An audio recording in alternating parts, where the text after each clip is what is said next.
Hi, hello everyone. Welcome back to my channel. Um, Today I'm going to be talking about few key information about Bitcoin that a lot of people might have um, missed or might have not heard about. The key fundamental information that makes Bitcoin unique amongst the other cryptocurrencies. Just to let you know, to tell a little bit about myself, I've been in cryptocurrency business in the last 4 years.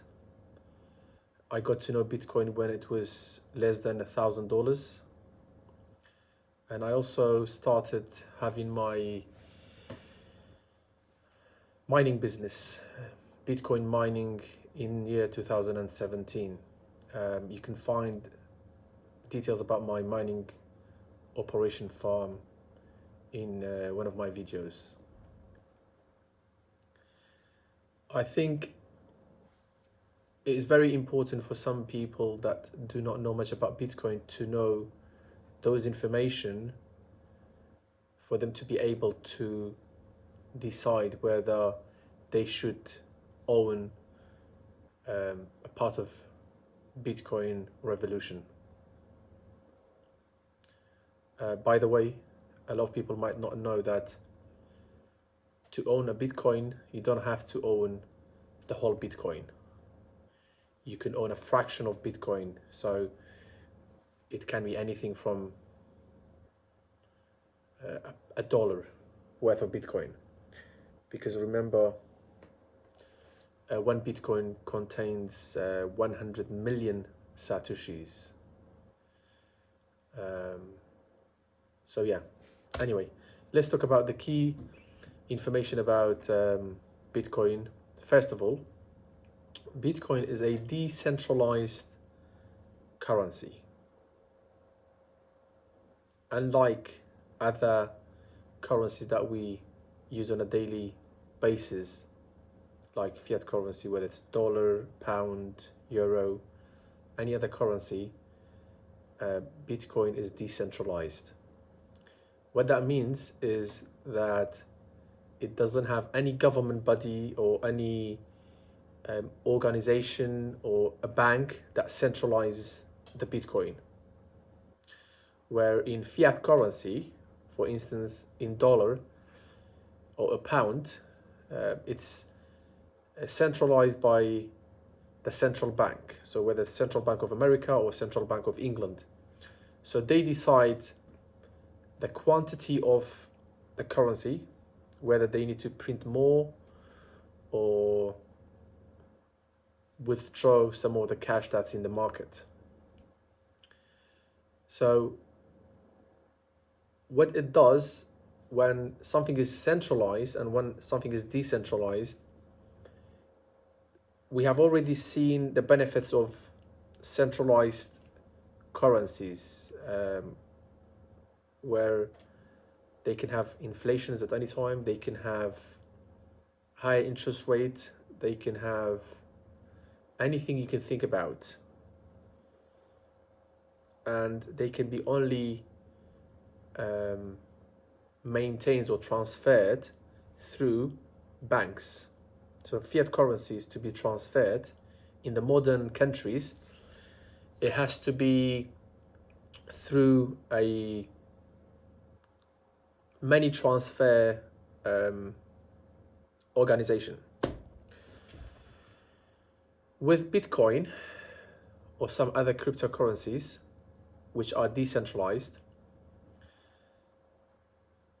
there is no one to decide the number of coins to be available.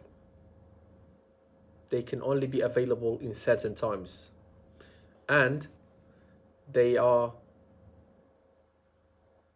do have maximum supply, which is another subject which I'm going to talk about in a few minutes. But let's talk about decentralization. Bitcoin, for instance, let's just focus on Bitcoin, is decentralized, where no one can increase the number of Bitcoins that are in the market. It has to be done through the mining process, which is another subject as well. We're going to talk about the mining operation, which is part of one of the key informations about Bitcoin as well. So basically, Bitcoin is decentralized because it has got no one in control of it compared to other currencies, including all the fiat currencies that are centralized by a government body. Now, this is very important for anyone to know what exactly the centralization or decentralization of a currency means. So in a short word, centralization means they can have full control of the currency, where decentralized means no one is behind it to centralize it, and this is Bitcoin. The other key information about Bitcoin is that it's got a maximum supply. This is, I would say, is the most important information, or the most important factor that could has an impact on the price of Bitcoin, because it's got a maximum supply. So Bitcoin has a maximum supply of 21 million Bitcoins that can ever exist. And currently, as I'm recording this video in December 2020, the amount of Bitcoins that are in circulation is about 18.5 million Bitcoins. What that means is that there is going to be another 2.5 million Bitcoins to be mined in future dates, but that's going to take many decades. So maximum supply means there's always going to be 21 million Bitcoins, and the amount of Bitcoins that are added to the circulation is very limited, which is I'm going to talk about it in the mining process information about Bitcoin. So maximum supply is very important, because in any other currency, including some other cryptocurrencies, there is no maximum supply. For example, Ethereum has a total supply, but it does not have maximum supply, which is a very, very important thing to know. And to me, any currency or any cryptocurrency that doesn't have maximum supply would be very unstable investment, because the numbers can increase at any time, then the price can drop, because the supply goes higher, more supply, less demand, price goes down. So if you know about the supply and demand mechanism, then you know when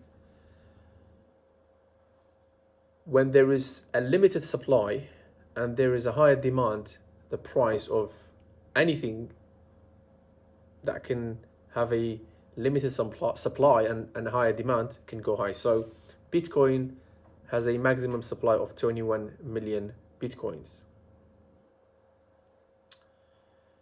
The mining operation of Bitcoin is very, very important too, which I'm going to be talking about now. So the way Bitcoin is created is, for the Bitcoin network to survive, just like in a retail bank any bank you can think of, every transaction has to be recorded on some database, and it has to be recorded by computers, and it has to be every transaction has to be verified by a computer. I'm talking about a retail bank, okay? Now, for Bitcoin network to survive and for all the transactions to be processed by computers, it's been designed by something called mining. And the way the mining works is every transaction has to go through the blockchain system and it has to be verified by computers. And for those computers to be able to work for the network, they are rewarded by some number of Bitcoins in certain times. So currently speaking, the Bitcoin mining reward is 6.25 Bitcoins in every approximately 10 minutes. Basically, for the Bitcoin mining to operate, every transaction is added in one block of transaction. We call a block. And each block is awarded with some Bitcoins. And at the current rate is 6.25 of Bitcoins for every block that's solved. And each block to be solved takes approximately 10 minutes. So currently speaking, Bitcoin awards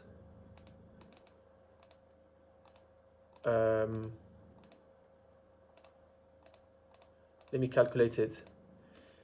Bitcoin awards about 900 Bitcoins on a daily basis to the miners to be able to operate and do all the transaction calculations and transaction algorithm for Bitcoin. What is very important in the mining operation is that every 4 years, the number of Bitcoins awarded to the miners is halved. So the last half happened in May 2020, and the next halving is going to be happening in May 2024. What that means is every block of transaction going to be awarded by Bitcoin network 3.12.5 Bitcoins. So for every block of transaction solved by the miners will be rewarded by 3.12.5 Bitcoins. So that's going to be halved. What that means is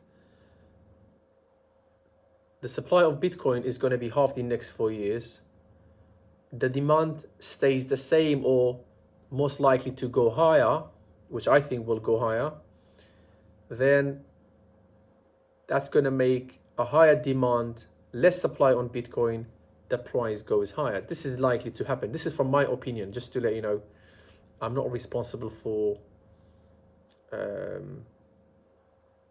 you making any decision based on what I'm saying here, but from my opinion, I think Bitcoin price will be at least tripled by next halving. So this is the mining operation. Why and why mining has been there is for Bitcoin to be decentralized and to be able to be run by anyone in the world, anyone that can have a computer power connected to the Bitcoin network can generate income. And for the Bitcoin network to survive, for the Bitcoin network to be able to have all these transactions happened, there has to be some computers doing the work. And at the moment, there are over 100,000 supercomputers specially designed for Bitcoin mining in operation to transact or solve all these Bitcoin transactions. The other information that people should know is that the number of Bitcoin wallets created by December 2020 is just about 60 million wallets. This number is very, very little compared to the world's population. We have almost 8 billion people living on the planet Earth, and only 60 million wallets have been created. 60 million wallet doesn't mean that 60 million people use it, because some people have multiple wallets. But let's say 40 to 50 million people do have access to Bitcoin, or have used Bitcoin once, or at least have created a wallet for Bitcoin. It's still not, if it is 40 million people, it's less than 1%, it's like 0.5%. So as the number growth in Bitcoin users, again, the supply stays the same, the demand goes higher, the price of Bitcoin is likely to jump. I hope you liked the video. The information provided is only for your information, and I hope you have enjoyed the video. If you liked the video, please subscribe. If you have any comments about the video, please leave a comment. And I will be posting more videos about cryptocurrencies as a whole and other things about Bitcoin, and my prediction on Bitcoin price as well. So thank you very much, and you have a good time.